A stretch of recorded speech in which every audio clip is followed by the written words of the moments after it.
Bonjour tout le monde. Et pour ceux qui croient, gloire soit rendue à notre Dieu par Jésus-Christ notre Seigneur. Nous sommes encore très heureux de pouvoir partager avec vous un nouveau thème qui est le suivant. Le saviez-vous? Vous êtes un miracle, mon ami ou mon amie. L'homme est un miracle, non seulement l'homme, mais tout l'univers avec tout ce qu'il contient. Pour qu'il y ait vie sur cette terre où nous nous trouvons, il a fallu que l'univers soit formé. Donc, le partage d'aujourd'hui va être centré sur quelque chose qui s'est passé tout au début de la formation de l'univers. Et de cet heureux incident, si je pourrais parler ainsi, résulte notre présence sur cette terre. Ça veut dire l'univers, les galaxies, les étoiles, les planètes, la vie, tout ce qui est vivant, l'être humain, tout ce qui existe dépend de cet événement qui s'est passé il y a 13,7 milliards d'années. Ou pour d'autres scientifiques, 13,8 milliards d'années dans le passé. Alors, quel est cet événement qui a fait qu'aujourd'hui, l'univers soit là? Vous savez, l'univers matériel, ça veut dire l'univers que nous observons, est composé de la matière. Et nous savons que la structure de base de la matière, c'est l'atome. Et l'atome est composé de noyaux qui est fait de protons et de neutrons et avec des électrons qui gravitent autour. C'est ça l'élément de base de la matière. Que ce soit l'univers, que ce soit l'homme, notre corps physique, nous sommes composés de la matière. Tout ce que nous pouvons voir avec nos yeux, c'est de la matière. Alors, lors du Big Bang, ça veut dire, jusqu'à aujourd'hui, vous savez, la science est unanime, ou tous les scientifiques sont unanimes sur le début de l'univers, qu'il y a eu ce qu'ils appellent le Big Bang, une grande explosion qui a fait que l'univers soit aujourd'hui ce que nous connaissons. Mais avant le Big Bang, il y a un rideau, il y a un mur infranchissable que les scientifiques appellent mur de Planck, du nom d'un physicien. Ça veut dire au-delà du mur de Planck, on ne sait rien. Alors aujourd'hui, j'aimerais partager avec vous cet événement qui est très important, mais qui est ignoré de beaucoup de gens. Ça veut dire au tout début, avant la formation de notre univers matériel, existait ce que les scientifiques appellent la matière et l'antimatière, ou la particule et l'antiparticule. Ça veut dire que avant que l'univers soit formé, avec tout ce qu'il contient, et nous les hommes aussi, sur cette terre, il y avait une duel, il y avait une guerre entre la matière et l'antimatière. Qu'est-ce que ça veut dire antimatière? Vous savez, prenons par exemple l'électron qui fait partie de la matière. Comme nous l'avons souligné, à chaque particule, par exemple l'électron, existe une antiparticule. S'il y a un proton, il y a un antiproton. S'il y a un électron, il y a un antiélectron qu'on appelle positron. Alors, chaque matière entrait en conflit permanent avec son antimatière. Et les deux s'annihileraient mutuellement. Ça veut dire une particule entrer en conflit avec son alter ego, ça veut dire l'antiparticule, et les deux s'annihilaient. Donc il ne pouvait pas y avoir formation de la matière parce que la matière était annihilée par l'antimatière. Ça veut dire que d'après la science, le nombre de particules était exactement le même que le nombre des antiparticules. Donc il y avait cette parité. Donc il ne peut pas y avoir de matière aussi longtemps qu'il y a l'antimatière. Donc il y avait l'annihilation de deux éléments. Alors qu'est-ce qui a fait? Aujourd'hui, la science se pose la question, qu'est-ce qui a fait que la matière triomphe de l'antimatière? Parce que le nombre était égal. Ça veut dire pour 10 milliards d'antimatière, il y avait 10 milliards de matière. Ça veut dire 10 milliards de particules, il y avait aussi 10 milliards d'antiparticules. Alors, qu'est-ce qui a fait que la matière puisse remporter? Aujourd'hui, c'est une grande énigme. La science ne parvient pas à expliquer ce phénomène. Comment se fait-il que la matière aille au-dessus dans ce combat, dans cette guerre entre la matière et l'antimatière? Souvenez-vous que c'est au début de la formation de l'univers, avant que l'univers soit formé. Donc, dans cette annihilation de la particule et son antiparticule, ou la matière et l'antimatière, alors, quand les deux entraient en collision ou entraient en conflit, alors il résultait un grand dégagement d'énergie. Voilà pourquoi, avant la création de l'univers, il n'y avait qu'un plasma d'énergie. Donc, l'univers ne pouvait pas exister aussi longtemps que la matière et l'antimatière sont en conflit. Alors aujourd'hui, la science se demande, mais qu'est-ce qui s'est passé pour que la matière triomphe de l'antimatière, pour que la matière prenne le dessus et qu'aujourd'hui, nous puissions avoir l'univers, avoir la vie telle que nous les connaissons aujourd'hui, l'univers et la vie. Alors, jusqu'à aujourd'hui, à l'instant où je vous parle, c'est une énigme que la science ne parvient pas à élucider. C'est un mystère, en d'autres termes. Qu'est-ce qui s'est passé? La science n'a pas de réponse. Il y a beaucoup de questions auxquelles la science n'a pas de réponse jusqu'à aujourd'hui dans le mystère de l'univers. Mais celle-ci, alors, cette question, elle est très importante et très pertinente.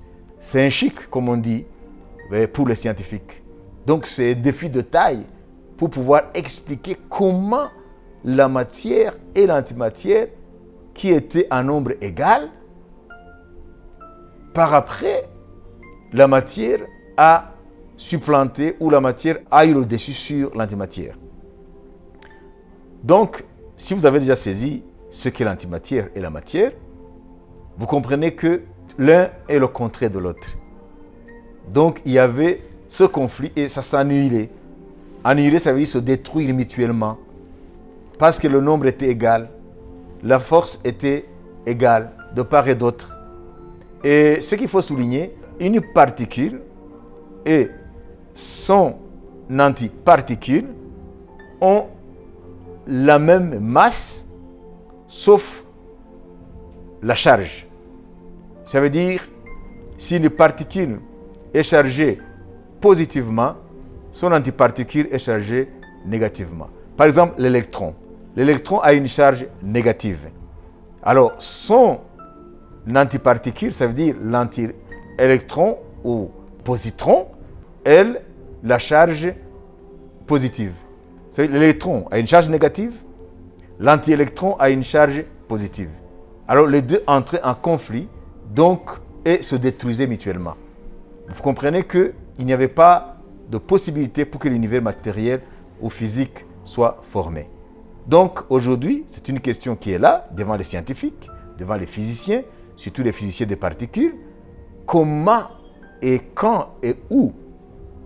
Qu'est-ce qui s'est passé pour que ce phénomène puisse aboutir à ce qu'il y ait la création de la matière? Alors, ce qu'il faut savoir, Bon, à titre d'information, c'est quelqu'un qui s'appelle Dirac, qui a été le premier à pouvoir prédire l'existence de l'antimatière.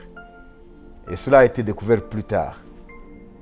Donc, brièvement, il faut savoir que l'univers est le produit d'un miracle. Ça veut dire, si il n'y avait pas eu l'au-dessus de la particule sur son antiparticule, il n'y aurait pas tout simplement eu d'univers. Vous ne serez pas, je ne serai pas là, les étoiles ne seront pas là, les galaxies ne seraient pas là. Donc tout ce qui existe, existe parce que la matière a vaincu l'antimatière. Est-ce le produit du hasard? C'est pour cela que le titre de ce partage, c'est uniquement mettre l'accent sur le fait que nous les hommes et l'univers lui-même et tout ce qu'il contient, nous sommes un grand miracle. Et quand on parle de miracle, il y a un élément du surnaturel. Ça veut dire qu'il y a une transcendance. La science n'ose pas confesser qu'il y a un être suprême, un créateur, qui a fait que la matière triomphe de l'antimatière. Mais, comme vous le savez, la science, par définition, elle est basée sur des faits, et des faits qui sont palpables, qui sont observables. Alors la science ne serait pas allée jusqu'à proclamer l'existence de Dieu, parce que Dieu n'est pas saisissable par les outils scientifiques. Donc il faut savoir aujourd'hui que si tu existes, si l'univers existe, si cette terre existe, si les galaxies existent, si les étoiles existent, si les planètes existent, tout ce qui existe en tant que matière, c'est parce qu'à un certain moment, avant la formation de l'univers, il y a eu une guerre, où il y avait une guerre permanente entre la matière et l'antimatière. Alors, pour aboutir à ma conclusion, j'aimerais seulement te donner aussi ce renseignement. Comment cela a été rendu possible? Comprenez? Pour 10 milliards d'antimatière, ou d'antiparticules, il y a eu une seule particule qui a échappé à cette guerre. Ça veut dire, pour 10 milliards d'antimatière contre 10 milliards de matière ou de particules, 10 milliards d'antiparticules contre 10 milliards de particules, il n'y a eu qu'une seule particule qui a survécu. Et le fait que cette particule a survécu, donc c'est un survivant ou une survivante, découle ce miracle. Comprenez ça. Ça, ce sont des faits scientifiques. Ça veut dire, dans cette guerre qu'il y avait entre les particules et les antiparticules, donc pour 10 milliards de particules, il y avait 10 milliards d'antiparticules. Alors, dans ce conflit, dans cette guerre, il y a eu une particule sur 10 milliards d'antiparticules qui a échappé. Et cela a créé ce qu'on appelle la symétrie. Parce qu'avant, il y avait la symétrie, c'est-à-dire nombre égal de particules et d'antiparticules. Alors, lorsque une particule a pu échapper à ce conflit entre 10 000 particules et 10 000 antiparticules, alors la symétrie a été rompue, donc il s'est créé ce qu'on appelle l'asymétrie. Ça veut dire absence de symétrie ou absence d'égalité. Et c'est cela qu'on observe dans l'univers. C'est pour cela que maintenant, il y a plus de matière dans notre univers observable que de l'antimatière. Donc l'antimatière a disparu et aujourd'hui ce qu'on observe, ce sont des résidus de ces antimatières qui sont sortis de cette situation de conflit entre la matière et l'antimatière.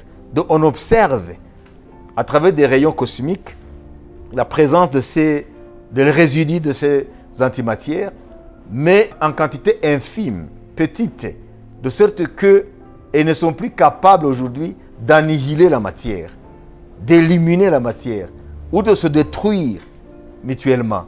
Donc aujourd'hui, je vais vous dire simplement que celui qui ne croit pas en l'existence du Créateur, la Bible a un message pour lui. Lisons le psaume 14 au verset 1er. C'est le psaume du roi David. Vous savez que le roi David, il a été ami de Dieu. Il a marché avec Dieu jusqu'à ce que Dieu l'appelle l'homme selon mon cœur. À le psaume 14, verset 1er, il est écrit « L'insensé dit en son cœur, il n'y a point de Dieu. » L'insensé, celui qui n'a pas... Ça veut dire que un insensé, c'est quelqu'un qui n'a pas de sagesse. C'est quelqu'un dont le raisonnement ne fonctionne pas comme il faut. Vous savez que l'homme, parmi les créatures vivantes, parmi les êtres vivants, il n'y a que l'homme qui est doué de conscience, qui est doué de raison. Pourquoi est-ce que Dieu a donné à l'homme ce qu'il n'a pas donné aux animaux? C'est parce que Dieu a voulu que l'homme puisse l'adorer, puisse contempler ses œuvres à travers l'univers, à travers la nature, à travers ce que Dieu a créé, à travers ce qui nous entoure. Nous pouvons voir la signature du Créateur. C'est pour cela qu'il n'y a pas d'excuse pour quelqu'un qui est doué de raison, doué de conscience, et vivre comme si Dieu n'existait pas. Ça, c'est grave. Voilà pourquoi la Bible dit ici, l'insensé dit en son cœur qu'il n'y a point de Dieu. C'est-à-dire, les gens, il ne suffit pas de dire que Dieu n'existait pas. Ta manière de vivre peut tout simplement être le reflet de ce que tu penses, de ce que toi tu es. Ça veut dire, on peut nier l'existence de Dieu, non pas en parole, mais par notre façon de vivre. Si nous vivons comme si Dieu n'existait pas, alors la Bible nous dit, nous sommes des insensés. Il y en a aussi qui ont le culot de pouvoir l'exprimer, de pouvoir l'écrire dans des bouquins, dans des livres, dans des ouvrages, et essayer d'affirmer que Dieu n'existe pas. Sous prétexte d'être des savants, d'être des grands philosophes, des grands penseurs. Mais souvenez-vous que Dieu dit, à travers la bouche de son serviteur David, qui a été l'homme rempli d'esprit, il dit l'insensé. C'est-à-dire que si quelqu'un dit que Dieu n'existait pas, soit en parole, soit par sa manière de vivre, Dieu dit c'est un insensé. Parce que Dieu lui a donné ce qu'il n'a pas donné aux animaux. Ça veut dire la raison, ça veut dire la conscience. Quel est le rôle de la raison et de la conscience? Par-dessus tout, c'est de pouvoir s'interroger. Ça veut dire l'homme peut s'interroger. L'homme peut se poser des questions existentielles. Il peut saisir la question transcendantale. Ça veut dire ce qui transcende ce que nous voyons, le monde matériel, le monde physique. L'homme peut se poser la question sur sa finitude, sa condition. Donc il n'y a que l'homme qui peut se poser des questions philosophiques et métaphysiques. Les animaux ne vivent que par l'instinct. Et après leur mort, c'est fini. Mais l'homme a une partie de lui-même, d'ailleurs les 2/3, son esprit et son âme, qui survivent après sa mort. Donc l'homme a été créé à l'image de Dieu, dit la Bible. Alors, en guise de conclusion, j'aimerais seulement attirer votre attention sur le miracle qui a fait que nous, les hommes, toute la création, l'univers matériel, nous soyons là.